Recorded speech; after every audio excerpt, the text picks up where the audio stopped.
Let us discuss about contingency table. Contingency table has many uses. One of the use of contingency table is in descriptive statistics, where we can see the relation of two categorical or qualitative variables. By showing the frequency in the contingency table, we can try to find out the relation between two qualitative variables. For contingency table also have other use in probability. We will see that the frequencies that are shown in the table can be used to calculate the probability of an event, and the event is constructed by the categories from the two variables. And here it is said that each cell represents a mutually exclusive combination of the pair of x and y values, the pair of the two variables.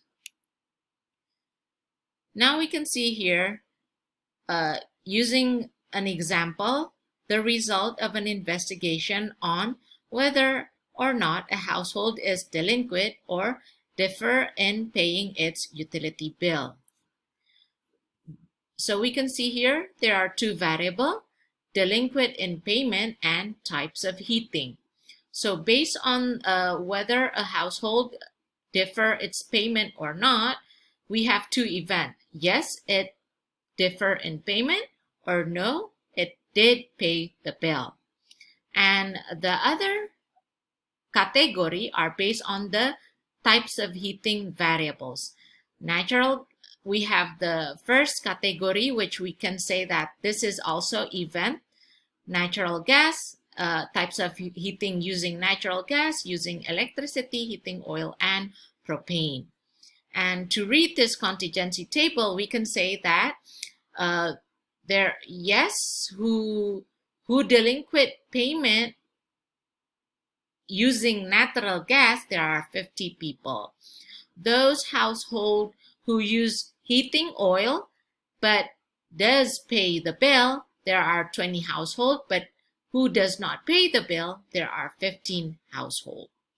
So if we want to calculate the probability of the events, let us start to make a symbol first.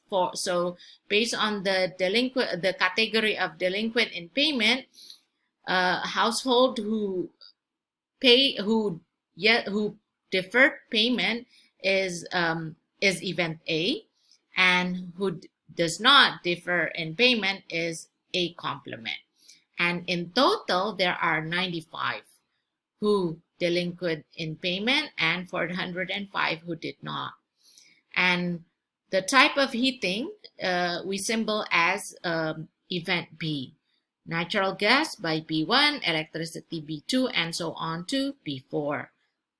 And each column, the total column here, shows the total who use natural gas, who use each types of heating. So in total, we can say that there are 500 households. Thus, based on this frequency here, we can calculate the probability using empirical probability. And this is the probability table that we can resolve. We can find out the probability of a household using natural gas, PB1, probability of household using electricity, and so on, probability of household using propane. And then this is the probability of household that delinquent in payment and probability household that did not delinquent in payment. And how to calculate the probability, we just need to divide 95 over 500. That is if we want to find this probability. For this probability, we can just divide 35 divided by 500. And to find out the joint probability, this is the joint probability. So each cell here represents a joint probability. Why? Because we we can define here that this number is a household that yes, delinquent in payment and uses a natural gas. So this is joint probability. So each cell inside the contingency table is a joint probability. And to calculate it, we just need to use the formula that we just learned on the first video. We have come to the end of the last video about contingency table. An additional note about contingency table is that contingency table is like tree diagram, another method for you to solve cases and calculating probability of an event.